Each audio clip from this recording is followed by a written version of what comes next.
ఈ సాయంకాల సమయంలో మరి ఇశ్రాయేలీలు మోయాబు మైదానంలో మోషేను బట్టి 30 దినములు దుఃఖము సల్పగా మోషేను గూర్చిన దుఃఖ దినములు నిలిపిన దినములు సమాప్తమాయను. ఇది లేఖనములో ఒక మాట.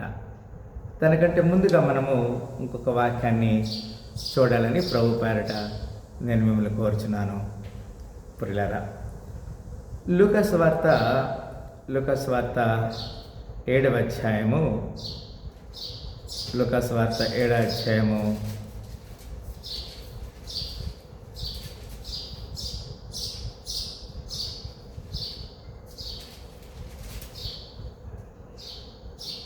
36వ వచనంలో ఈ విధంగా వ్రాయబడినది. పరిసయ్యులలో ఒకడు తనతో కూడా భోజనం చేయవలనని ఆయన అడిగాను. ఆయన ఆ పరిసయ్యుని ఇంటికి వెళ్ళి భోజన పంక్తిని కూర్చుండగా ఆ ఊరిలో ఉన్న పాపాత్మురాలైన ఒక స్త్రీ యేసు పరిసయ్యుని ఇంట భోజనం కూర్చున్నాడని తెలుసుకొని ఒక బుడ్డిలో అత్తరు తీసుకొని వచ్చి వెనుక తట్టు ఆయన పాదముల యొద్ద నిలబడి ఏడ్చుచు కన్నీళ్లతో ఆయన పాదములు తుడిచి తన తల వెంట్రుకలు తుడిచి ఆయన పాదములను ముద్దు పెట్టుకొని ఏం చేసింది? అత్తరు ఆయన పాదములకు పోసాను. ఇక్కడ 3 విషయాలు మనం చూస్తున్నాం. ఉపవాస ప్రార్థన చేసే మనకి, దుఃఖ దినాలు సలిపే మనకి, అంటే 40 రోజుల ఉపవాసం కూడా దుఃఖ దినాలే కదా. కానీ లేఖనంలో మనం చూస్తున్నాము. ఇప్పుడు కొన్ని విషయాలు ఆ విషయం గురించి ధ్యానం చేస్తాం. 40 దినములు దుఃఖ దినములు ఎందుకు అనే మాటని మనం చూస్తాం. ఒక స్త్రీ యేసుక్రీస్తు వారిని మరి ఒక పరిసయ్యుడు భోజనాన్ని పిలిచినప్పుడు అక్కడికి వెళ్ళి కన్నీళ్లుతో ఆయన పాదములు కడిగిన సందర్భాన్ని మనం చూస్తున్నాము. యేసుక్రీస్తు వారి యొక్క తల వెంట్రుకలతో ఆయన పాదాలు తుడిసింది. ఒక అత్తరు బుడ్డి తీసుకొని ఆయన పాదములకు పోసింది. ఇక్కడ దేవుని లేఖనాన్ని మనం చాలా జాగ్రత్తగా అర్థం చేసుకుంటున్నాము. దేవుని చిత్తానికి లోబడతామనే మాటని మనము జ్ఞాపకం చేసుకుంటున్నాము. పిల్లలు, తిరిగి మనము ద్వితీయోపదేశకాండము 34వ అధ్యాయంలో మనం చూస్తాం. ఇశ్రాయేలీలు మోయాబు మైదానంలో మోషేను బట్టి 30 దినములు దుఃఖము సల్పగా మోషేను గురించిన దుఃఖ దినములు సమాప్తమైనంటాడు. వాస్తవానికి ఈ దుఃఖ దినాలు ఎందుకు పెట్టారు అనేది మరి పాత నిబంధనలో స్పష్టంగా దేవుడు తెలియజేస్తున్నాడు. మరి అది లేఖనానుసారమైనటువంటి సత్యం కాబట్టి దాన్ని ఎవరు తునీకరించడానికి వీలు లేదు. ఈ 34వ అధ్యాయము 8వ వచనంలో అంటాడు కదా, ఇశ్రాయేలీలు మోయాబు మైదానములో మోషేను బట్టి 30 దినములు దుఃఖము సల్పగా మోషేను గుర్చిన దుఃఖ దినములు సమాప్తమైనంటాడు. ఆదికాండము 50వ అధ్యాయము 3వ వచనంలో ఈ విధంగా వ్రాయబడినది. ఆదికాండము 50వ అధ్యాయము 3వ వచనంలో ఈ విధంగా వ్రాయబడినది. సుగంధ ద్రవ్యములతో సిద్ధపరచబడి వారి కొరకు దినములు సంపూర్ణమగునట్లు అతని కొరకు 40 దినములు సంపూర్ణమైన అతని గూర్చి ఐగుప్తులు 70 దినములు అంగలార్చిరి అంటాడు. ఇక్కడ బైబిల్లో చెప్తున్న మాట ప్రకారంగా 40 దినములు అన్నది, అది మనం 40 దినములు ఉపవాస ప్రార్థన చేస్తున్నాం. అది మంచిదే, అది బైబిల్ ప్రకారంగా లెక్క క్రమమైనది. అంత మాత్రమే కాదు, ఐగుప్తులు 70 దినములు అంగలార్చారంటాడు. 70 అంటే 7వ సంఖ్య. 7 అనేది పరిశుద్ధ గ్రంథంలో చాలా ప్రాముఖ్యమైన సంఖ్యగా మనం చూస్తున్నాం. అక్కడే మరి ఆదికాండము 50వ అధ్యాయము 10వ వచనంలో ఈ విధంగా వ్రాయబడినది. యోర్దానుకు అవతల ఆరదు కళ్ళమనద్దకు చేరి అక్కడ బహుఘోరముగా అంగలార్చి అతడు తన తండ్రిని గురించి 7 దినములు దుఃఖము సలిపిరి అంటాడు. 7వ దినం అంటాడు కదా. ఇంతకుముందు మనం చూస్తున్నాం 30 దినములు, 40 దినములు, 70 దినములు, తర్వాత ఇక్కడ ఏమంటున్నాడు 7 దినములని లేఖనంలో మనం చూస్తున్నాం కదా. సంఖ్యాకాండము 20వ అధ్యాయము 29వ వచనంలో కూడా ఈ మాట వ్రాయబడినది. సంఖ్యాకాండము 20వ అధ్యాయము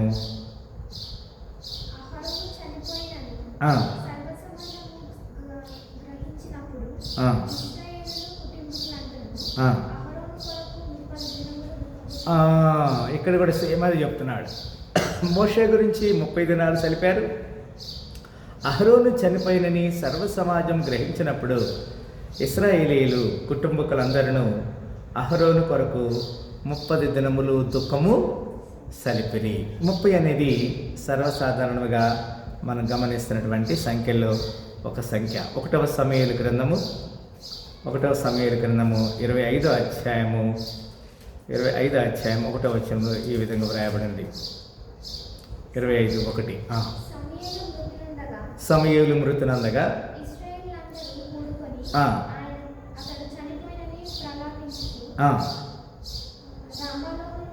అతని ఇంటి నివేశంలోనూ అతని సమాధి చేసిన తర్వాత దావీదు లేచి పారాను అరణ్యమునకు వెళ్ళాను. ఇది కూడా సమాధి చేసిన సందర్భంలో దుఃఖ దినాలు జలపాలి అనేది లేఖనములో అనేక చోట్ల స్పష్టంగా వ్రాయబడినది. యెషయా గ్రంథము 57వ అధ్యాయము 1వ వచనం, యెషయా గ్రంథము 57వ అధ్యాయము 1వ వచనంలో ఈ విధంగా వ్రాయబడినది.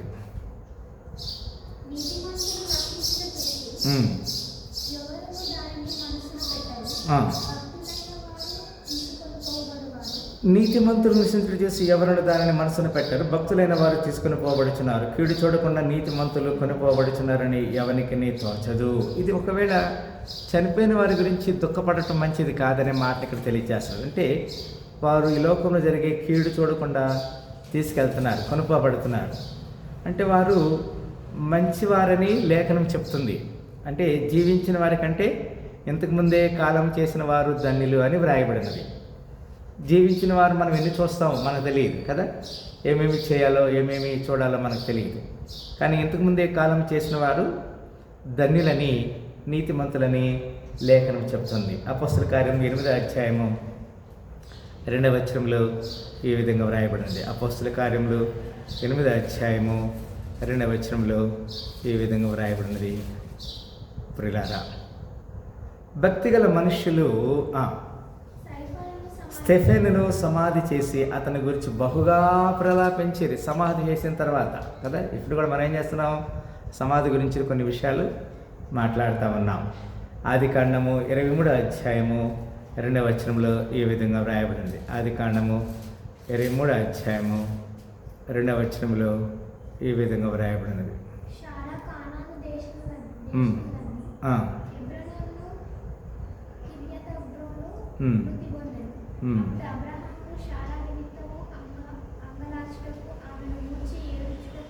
రైట్. శారా కానాను దేశమందలి హెబ్రోనును కిరియతర్బాలో మృతి పొందెను. అప్పుడు అబ్రహాము శారా నిమిత్తం అంగలార్చుటకును ఆమెను గూర్చి ఏడ్చుటకును వచ్చెను అంటాడు. ఇది కూడా దేవుని లేఖనానుసారమైన వాక్యముగా మనం అర్థం చేసుకుంటున్నాం. మనకు తెలియదు అది దేవుని చిత్తమని, అంగలార్చడం అనేది దేవుని చిత్తమని. 27వ అధ్యాయము అక్కడే 41వ వచనంలో ఈ విధంగా వ్రాయబడినది. 27:41లో ఈ విధంగా వ్రాయబడినది. తన తండ్రి యాకోబుకి ఇచ్చిన దీవెన నిమిత్తము అతని మీద పగబట్టెను. నిమిత్తం ఏశావు అతని మీద పగబట్టెను.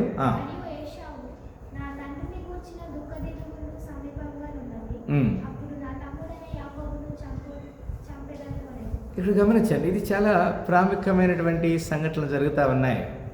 మరి ఏశావుకు ఉన్నటువంటి కుమారులు కదా, మరి ఇస్సాకు కుమారులు ఆ విధంగా అనుకుంటున్నారు. యాకోబు మరి దేవుని తీసుకున్నాడని చెప్పేసి ఏశావు పగబట్టి, ఏశావు మరి ఇస్సాకు చనిపోయిన తర్వాత ఆయన పగబట్టి ఆయన చంపాలని, యాకోబుని చంపాలనుకున్నాడు. కానీ ఆయన పారిపోయి ఉన్న సందర్భాన్ని మనం చూస్తున్నాం.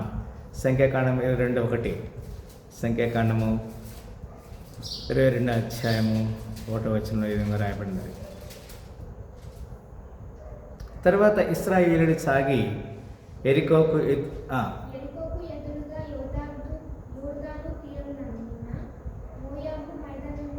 రైట్, అక్కడ కూడా వారు అంగలార్చారు. ఎరికో గోడలు ఎట్లా చేయిస్తాం, మేము యొక్క సమస్యను ఎట్లా చేయిస్తామనే మాటని వారు ఎక్కువగా దుఃఖం చేశారు. 26వ అధ్యాయము 3-4 వచనాలు, అక్కడే 26వ అధ్యాయము 3-4 వచనాలు ఈ విధంగా వ్రాయబడింది 26:3-4.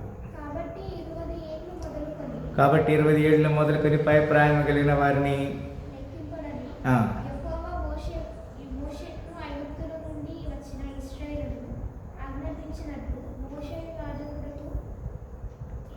ఎలియాజరును ఇశ్రాయేలీయులు మోయాబు మైదానంలో ఎరికో నదనున్న యోర్దాను దగ్గర నుండగా జనసంఖ్యను చేయుడని వారితో చెప్పి, ఇది కూడా దుఃఖ దినములతో సమానంగా మనం చూస్తున్నాం. ఆఖరిగా 2వ దినవృత్తాంతాల గ్రంథము 32వ అధ్యాయం. 2వ దినవృత్తాంతాల గ్రంథము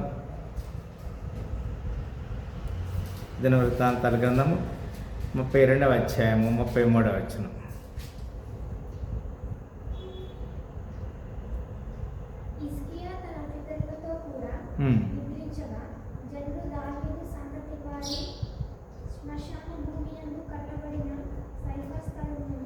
హిజ్కియా తన పితరులతో కూడా నిద్రించగా జనులు దావీదు సంతతి శ్మశాన భూమి యందు కట్టబడిన పై స్థానమునందు అతని పాతిపెట్టిరి. అతడు మరణం పొందినప్పుడు యూదా వారందరూ యెరూషలేము కాపురస్తులందరూ అతనికి ఉత్తర క్రియలను ఘనముగా జరిగించిన. ఉత్తర క్రియలు అంటే అంత్యక్రియలు. అతని కుమారుడైన మనీషే అతనికి మారుగా రాజాయను. ఈ మాటలని కూడా 30 దినముల దుఃఖ దినాల గురించి మనం చూస్తున్నాం. మరి ప్రతి వారి జీవితంలో ఇది జరగాలి. ఇది ఒక క్రమంగా దేవుడు మనకు అనుమతించాడు. మరి అంత మాత్రమే కాదు, మొట్టమొదటి వాక్యం మనం చూసాము లూకాసు వార్త 7వ అధ్యాయంలో ఒక స్త్రీ దేవుని దగ్గరికి వచ్చి నీతిమంతురాలుగా క్షమాపణ పొంది వెళ్ళినట్టుగా మనం చూస్తున్నాం. మనం కూడా దుఃఖ దినాలు తెలిపి దేవుని దగ్గర నుంచి జవాబు పొందుకుందాం. మన వ్యక్తిగత జీవితాలు ఏదైతే నెమ్మది కావాలో అలాంటి నెమ్మది దేవుడు మనకు దయచేసి దీవించి ఆశ్రయించనుగాక. మనందరూ తల ఉంచుకున్నట్టయితే ప్రార్థన చేస్తాం.